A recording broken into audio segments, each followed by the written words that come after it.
Welcome to Night Shadows. I'm Stuart Best, where the paranormal is normal, where that which you thought you knew, you didn't, and where the future can be known if you know exactly where to look. Well, good evening, everyone. I'm Stuart. We got Larry up on his frozen mountaintop. How you doing, Larry?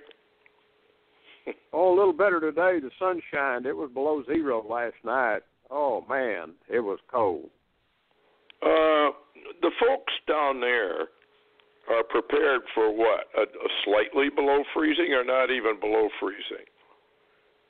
For, in the water and... Yeah. Well, in the wintertime here, it normally doesn't really get, it might get down 18, 17, but... not below zero. This is a phenomena. Well, the weather's shifting all over the world, and I got a feeling because of the reports that have come in on the sun being, in a different spot than it should be. And, a lot of the housewives and the women who work out of the home know exactly what time of year the sun shines in what room and all that, and they've been reporting that the sun is shining in rooms it never did before. And yet nobody says anything about the possibility of a wobble. And there's no question that we are in the midst of a wobble, Isaiah. Folks, if you want to really find out what's going on, read Isaiah chapter 24. It talks about the earth wobble, and then it talks about an earth flip, as Red Elk would call it, a polar shift. And I think we're in the preliminaries of a pole shift. And even Edgar Cayce, and I'm not telling people to believe him, but he made mention of Mount Etna going off, and then there was a couple of other volcanoes he mentioned. Well, Etna, I think, is going off, is it not? Larry, I think that's been active now for a while. Oh, there's so many going off. It's just phenomenal. As a matter of fact, a new one just started going off, I think, yesterday in the Philippines, and it's just increasing, Stuart. Yeah. Earth is in a lot of trouble. And I noticed on your update that you gave, Debka File. Let's talk about that one first. Abbas's ultimatum to President Trump to choose between a Palestinian Jerusalem, really a Palestinian state, or war. What in the world is going on there? Are they just trying to tell Trump, get ready for war? Because it's coming? Well, that's what war has been approaching. Jerusalem, Israel, that whole region, and of course Iran is behind most of this push. And so not only has Iran got Syria and Hezbollah in Lebanon, they've also got Hamas and Abbas and all of his people focusing on the beginnings of a war. So, but I'm not too sure though that this time they're going to be able to produce a Hezbollah-Hamas war against Israel and not get burnt. I've got a feeling possibly this time Israel is already prepared for it, and they know who the culprit is. Well, what's interesting to me is this kind of attitude or rhetoric to Trump.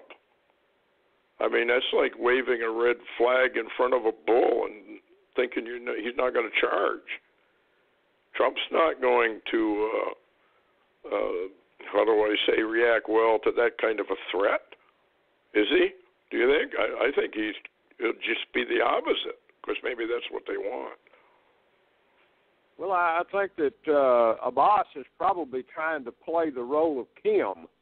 A lot of these small dictators or tyrants, they're trying this, but I don't think they know yet who Donald Trump really is. I just don't think I think they've underestimated him because of all the Democrats, Republicans, the deep state. Everybody in America, almost except the remnant, is against Trump today. And I think that they've underestimated him because they don't realize the only one that really necessarily, they should worry about, and that's the creator, is behind Trump. Yeah. Of course, they probably don't really believe in a creator like we know. I mean, his agenda that he announced in Isaiah and everywhere else, basically, that once again he's going to set his son, Psalm 2, on the holy mountain. So there it is, folks. That's what's going to happen. And the more mankind comes against it, the worse it's going to be for the whole planet, I think. Have you heard anything from Netanyahu on this kind of a comment coming from Abbas? I can't imagine Bibi took kindly to it. Well, the report I've got out of Yahoo News today, and actually over in Israel too, Netanyahu has come out and said the U.S. Embassy to move to Jerusalem 2018, in other words, this year, and also at the same time Israel is building all type of links, including military links with India. And India now, that's a powerhouse too. Yeah, and did you see that headline on India and Pakistan may go to war? I can't remember whether it was Esdras or which one of the extra biblical texts, but talked about World War III actually starting between Pakistan and India, and it would just start to spread slowly, and then it would finally end up here and over in Japan too. Well, what's very interesting is the fact that they're not reporting it very much, but ISIS has infiltrated Pakistan now. So that's nukes. And it's oddly enough that at the same time, Trump is removing money from Pakistan and backing away from Pakistan with warnings. So it could very possibly, India is somewhat of an ally to the U.S., but also now apparently linked militarily as an ally with Israel. So there could be a breaking loose of troubles with Pakistan and India, because I saw where India is also receiving missiles from Israel. Israel is supplying missiles to India. Well, it's like a powder keg over there, and all they got to do is drop a match or something like that, and it'll just go. Excuse me, I still got problems with a cough and voice. What's going on? Let's go over to Korea, because that sounds like they're getting ready for war, because they did ship over an electronic warfare plane, and it landed in South Korea.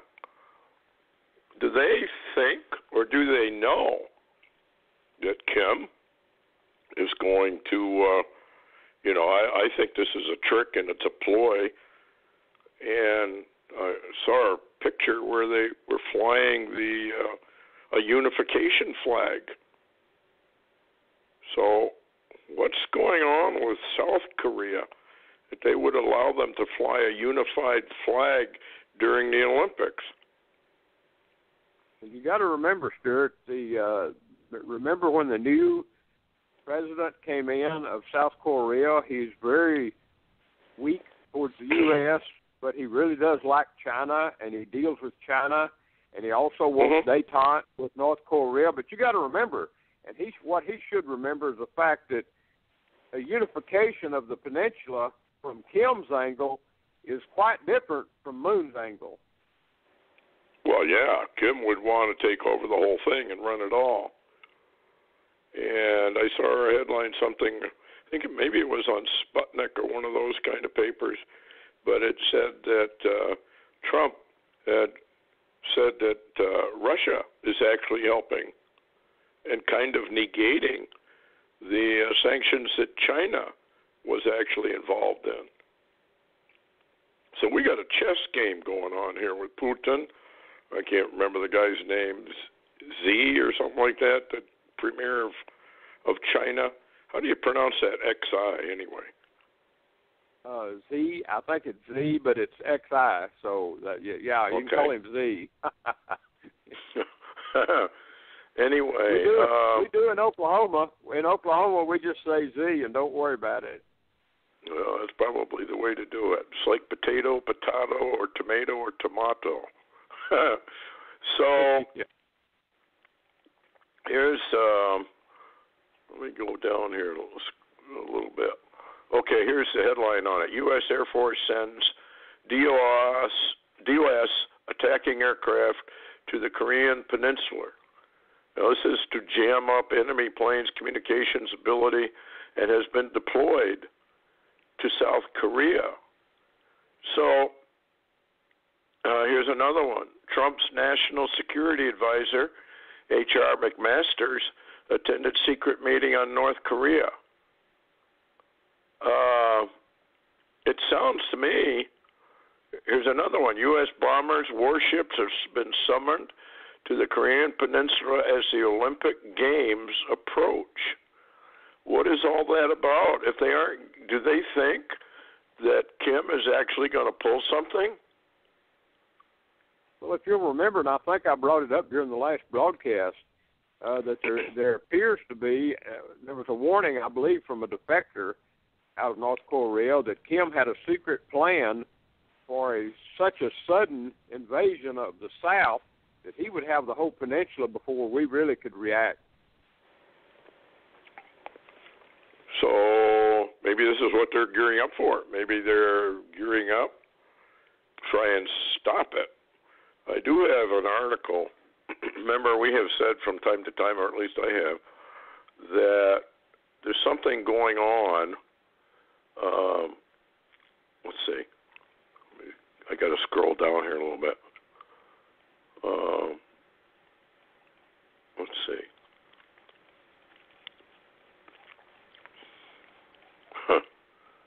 You know, when you want to find something, you can't. But you're right on that when you mentioned Russia they're supplying oil. They're going around the Chinese and supplying oil to Kim, so he's still getting his supplies. Remember, Russia also is the one supplying the phone lines access for Kim to have cyber ability on the internet. Yeah, well, if they send don't those aircraft that jam all that stuff, Russia also has some jamming equipment that appears to be much better than ours. And I can't imagine that they don't know that this is probably going to lead to war sooner or later. But anyway, this is the one I wanted to talk about a little bit because we've talked about it. Trump to use space weapons against North Korea to begin secret space program disclosure. It says, back in October 5th, Donald Trump cryptically spoke to reporters about the calm before the storm. Remember that one?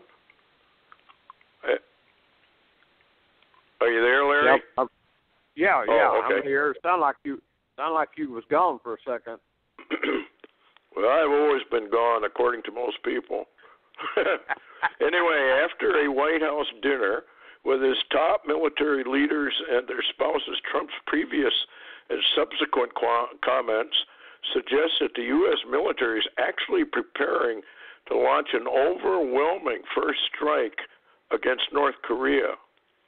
According to Secret Space Program Insider, this will evolve highly classified space-based weapon systems that have never before been publicly revealed. What do you think of that? That doesn't really surprise me at all, actually. You know, we've known over the last year, while Trump's been in office, there's been a lot of very anomalous activity of the secret space plane and other satellite launches that have been going up into space. So it doesn't surprise me. So would this be relating, do you think, to the fire coming down out of heaven in the sight of men to fool everybody in Book of Revelation, I think it is? Well, it's very possible, but on the other hand, also we've had fire coming down over Michigan and other places, and they're having explosions in the sky and booms over, like, all the way from Houston to Dallas, Texas. It happened to me the other evening. I heard a huge boom in the atmosphere all the way up to Michigan and further. There's something falling anyway. So we're either moving into an area of space debris of some type, and some people have said that the area that the Earth and the whole galaxy is moving through is much more dangerous than it was before. But it just seems to me there's been quite an uptick in these fireballs. Russia had one about a week ago, I think. And now we have this one over Michigan. And you've had one down there. And, you know, it just seems like we're in an area where that vision you had might even be coming true of the sometime in the near future. And I think it was Stan Dale that likewise had a vision of kind of a meteor storm, if I remember right, over California, and that was going to be the beginning of the breakup, if I recall. Yeah. Remember that one? Yeah. That was the one where he said that when that happens and he sees that, it begins.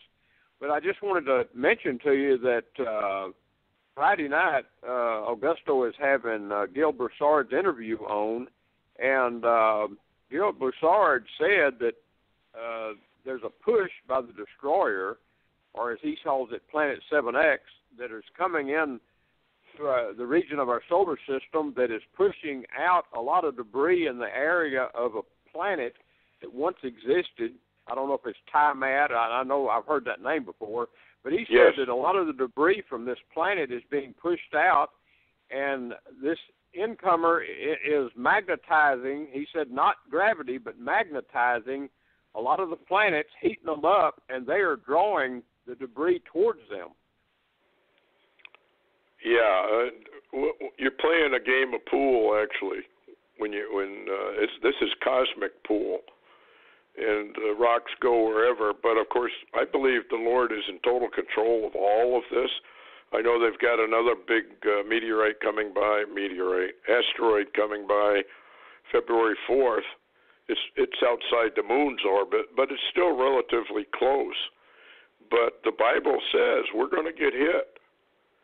And I don't know if it's the Pacific or the Atlantic, but it wipes out a third of the shipping wherever it does hit. So I think we're watching the preliminaries of this as we move into, larger and larger space debris, be it the incoming Planet X or whatever you want to call it, or whether we're just moving into an area where space debris is much more common. There is no question. There's a major uptick in meteorites and fireballs. So Maybe Kim will have one hit him. If we have, I wanted to ask you this. If we have the TR-3Bs, anti-gravity, Dr. Greer says we have craft now that can travel faster than the speed of light. We've had other insiders say that they are observing the incoming cosmic and gravity wave from the center of the Milky Way, and you can't see it, but they can watch its effects. And they were forecasting late 2017 or 2018 that it would arrive here. I wonder if that has something to do with it as well. What do you think? Well, it's certainly possible because, you and I both have kind of studied a little bit about those, and the gravity waves and the cosmic waves seem to change things or change the elements around them. So to what effect, and especially the gravity waves, could be very telling. I think we're being pushed as a planet towards a period of time the Bible speaks of, where, like Matthew says, all these things. And, I mean, we can't even imagine. They even have gravity anomalies now in Oklahoma. You saw the report. I saw that. Where you put a car at the bottom of the hill, take your brake off, put it in neutral, and it'll coast uphill. Now, that's an anomaly, whether it's anti-gravity or a gravity situation or whether that's a magnetic situation. I guess, who knows? I bet the only way you could figure that one out would be to weigh yourself, take a scale down there with it, and if you weigh less, then it's gravity, I would think. But that's kind of odd, and there's other places like that are developing. And there was a movie out about that where everybody started to float, and I think it was based on a planetoid of some type passing the Earth, and it altered the gravity here enough so that things that weren't anchored down, people started to lift off the Earth, cars, everything else. I can't remember what the name of that movie was, but yeah. Getting back to North Korea, this is interesting. Exotic weapon systems are located on Earth and in orbit. Now, we've had confirmation from a vision you had and also from Augusto and others. In the beginning, I would expect a number of EMP detonations over North Korea, while at the same time, rods from God, RFG projectiles, would be released from orbit. Should be noted that North Korea has taken extreme measures to harden their bunkers and systems against EMP attacks. There are also a number of other weapons platforms that include high-energy lasers and masers, as well as particle beam and molecular disruptor weapons. The triangular TR-3B-like craft have a number of weapons, including a weapon that emits huge electroplasmic energy bolts like lightning at their targets. So I'm wondering, because I don't see how they're going to take, without millions being killed, with any conventional type of warfare. What do you think? I think the name of that movie that you were referring to is called Impact. That was where something impacted the moon, but it also impacted Earth, and they began to have gravity anomalies. And that might have also been in the core. But,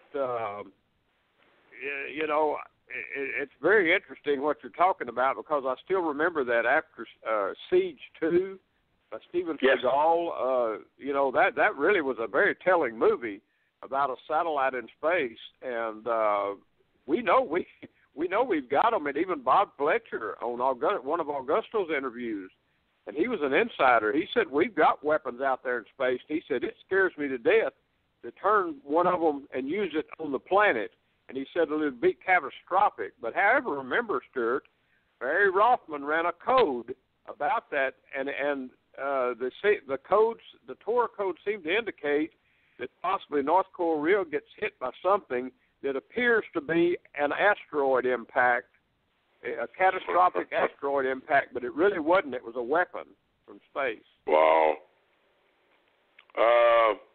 Before we close out, we got about 5 minutes. Turkey warns NATO that it is going to attack Syria. What have you got on that? That sounds kind of spooky. Yeah, that's not being reported over here in country. We're not hearing this at all. Matter of fact, True News Radio's got the headline on it. It says Turkey has informed NATO of its intent to invade Syria, along with the with this intent. They are also in full mobilization of the military in Turkey in preps for a military invasion of the Kurdish area of Syria to wipe out the Kurds.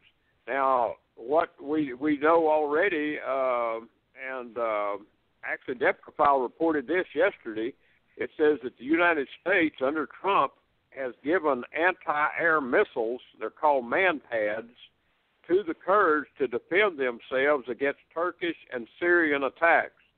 So this is a big deal, and it looks like the U.S. probably is the only ones that's going to back the Kurds, who were the only ones that really protected the Christians. Yeah, this is going to be, well, once it starts, you know how war is. It just keeps building and building and building. Now, what is this deal with the Norway buildup of our troops? And the Prime Minister of Norway is over here talking to Trump. There's something going on here. Well, why would we be building up troops in Norway?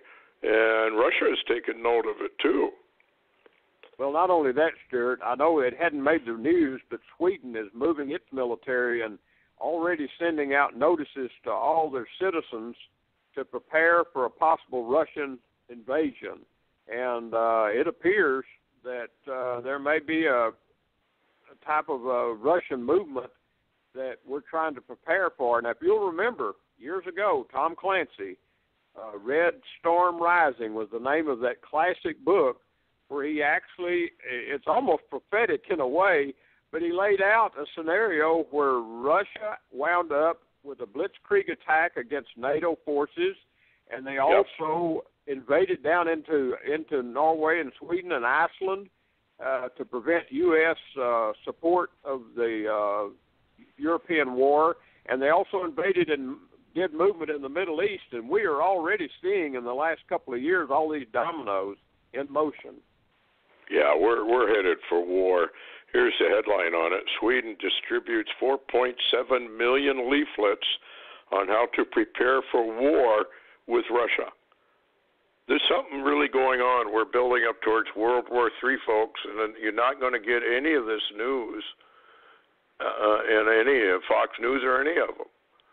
And it's very, very interesting, though, that this Prime Minister of Norway came here to find out, well, what's going on? Why are you building up your troops here?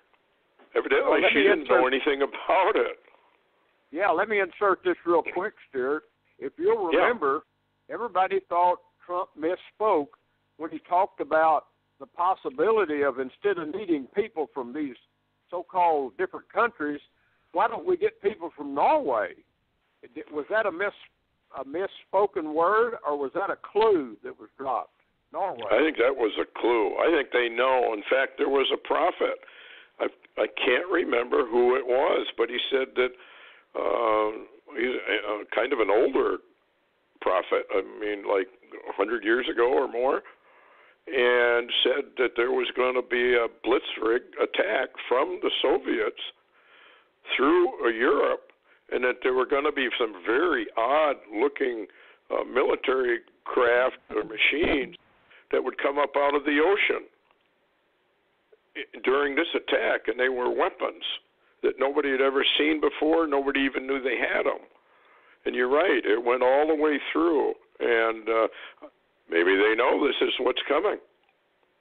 Anyway, we got about a minute, a little bit less. What do you got to finish up with? Well, I was going to mention also, and we can get into it maybe Friday.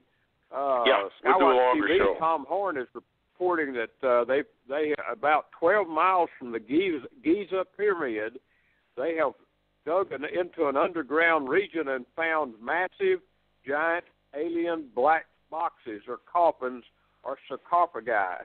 And we can talk about that later. There is a lot of stuff going on, Stuart. Yep, I think the Lord's going to reveal that Genesis 6 is absolutely true. That the giants really did roam the earth. And they were anywhere, I guess, from 25 feet tall, probably all the way up to 50 feet or more. The Earth gravity was far less back in those days, so things could get a lot bigger. Anyway, one final word, Larry. I guess it's just heads up, right? Well, I just tell people don't unbuckle your seatbelt. Keep it fastened because, boy, this is a humdinger week in politics in America, and watch for Friday. Yep. Okay. Well, good night, folks, and thanks for listening, and we'll see you Friday, and we'll do a longer show.